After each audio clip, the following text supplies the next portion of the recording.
ನಮಸ್ಕಾರ ರೈತ ಬಾಂಧವರೇ, ನಾನು ಚೇತನ್ ಜೋಗಣ್ಣವ್ರ ಅಂತೇಳಿ ಬೆಳಗಾವಿ ಜಿಲ್ಲೆ ಮೂಡಲಗಿ ತಾಲೂಕಿನ ತುಕಾನಟ್ಟಿ ಗ್ರಾಮದ ರೈತ. 3 ಎಕರೆ ಜಮೀನಿನಲ್ಲಿ ಮೊದಲು ಬೆಳೆ ಬೆಳೆಯುವಾಗ ನಾನು DAPಯನ್ನು ಉಪಯೋಗಿಸ್ತಾ ಇದ್ದು ಭೂಮಿಗೆ DAPಯನ್ನು ಬಳಸ್ತಾ ಇರೋದನ್ನು ಒಂದಿಷ್ಟು ಗಮನಿಸಿ ನಮ್ಮ ಗ್ರೋಮರ್ ಕಂಪನಿಯವರು ನ್ಯಾನೋ DAP ಅನ್ನುವಂತಹ ಒಂದು ಬಳಕೆಯನ್ನ ಮಾಹಿತಿಯನ್ನು ನೀಡಿದರು.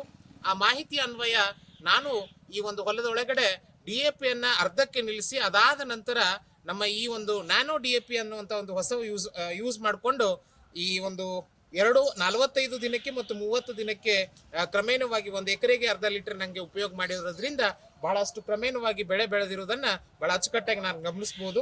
ಬಹಳ ಖುಷಿ ಅನಿಸ್ತಾ ಇದೆ. ಯಾಕಂತಂದ್ರೆ ಒಂದು ವರ್ಷದಿಂದ ವರ್ಷಕ್ಕೆ ಈ ಒಂದು ಬೆಳವಣಿಗೆಯನ್ನು ನೋಡಿ ಮತ್ತು ಅತ್ಯಂತ ಹೆಚ್ಚಿನ ಬೆಳವಣಿಗೆ ಬಂದದ ಅಂತ ಹೇಳಿಕೆ ಖುಷಿ ಅನಿಸ್ತದೆ. ದಯಮಾಡಿ ಎಲ್ಲ ರೈತ ಬಾಂಧವರು ಈ ನ್ಯಾನೋ DAPಯನ್ನು ಉಪಯೋಗ ಮಾಡೋದಕ್ಕೆ ನಾನು ತಮ್ಮೆಲ್ಲರಿಗೂ ಅತಿ ಖುಷಿಯಿಂದ ನಿಮ್ಗೆ ಹೇಳ್ತಾ ಇದ್ದೀನಿ. ಧನ್ಯವಾದ. ಗ್ರೋಮೋರ್ ನ್ಯಾನೋ DAP ಜಾಸ್ತಿ ಅಲ್ಲ, ಸರಿಯಾದ ಪೋಷಣೆ.